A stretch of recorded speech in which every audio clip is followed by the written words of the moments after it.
最近嚟一兩次九龍灣嘅牛鎮，有一次帶我個仔嚟，我覺得好啱佢食，淨係個炸雞翼同埋嗰個咖喱牛肉，仲有哈根達斯雪糕，我覺得絕對啱佢食。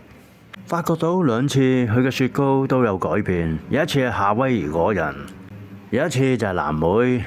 佢通常都係有4種，但係你唔食得幾多，通常都係一杯。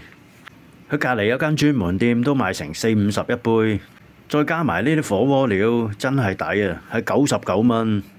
另外再加一就係電飯煲呢兜咖喱牛腩，佢係用和牛㗎。其他一碟碟嗰啲我就唔要佢啲牛啦，我覺得麻麻地。反而嗰兜咖喱牛會好啲。我次次嚟都係食豬肉。我第一次帶我仔嚟，佢好滿意。我覺得咁樣食好過茶餐廳幾倍。最好係12點嚟，佢啲薯條都新鮮啲，全部啱啱炸嘅。我覺得呢個價錢真係好過去深圳啊！啲芋頭好綿，餃子佢個餡我覺得麻麻地，係啱啱炸嘅，裡面係粟米，我唔係好中意。呢杯茶就好正啦，不過你食火鍋好熱喎，我就發明用凍嘅烏龍茶溝落去，咁就即刻可以飲到。就係佢個烏龍茶啦，又凍得滯，嗰杯嘢又熱得滯，最好就溝埋一齊。我發覺呢度豬肉係最好嘅，生果有西瓜，啲橙就酸嘅。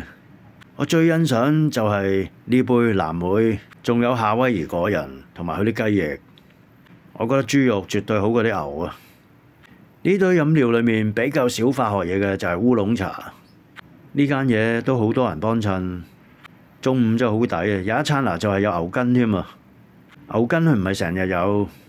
我同我仔嚟嗰陣就見唔到有牛筋，呢兜咖喱牛腩就成日都有。我覺得呢兜嘢絕對可以收貨，99蚊的啩。再嚟就康怡花園嘅海港酒家，佢改咗個名叫海港匯。嚟咗太古城康怡花園附近，即刻變高級咗，價錢都高級咗。最抵就係呢個湯2嚿水豬肺花膠，你睇下幾大盅，6個人都飲得，係杏汁啊！一人飲咗成2碗，啲渣另外畢出嚟，好多豬肺，洗豬肺都要好多功夫。我覺得呢兜湯真係好抵嗱，有花膠、燒鵝、蛋炒蝦。燒鵝只係普通不過不失，呢啲就係湯渣。呢個蛋好大嚿，啲蝦好滑。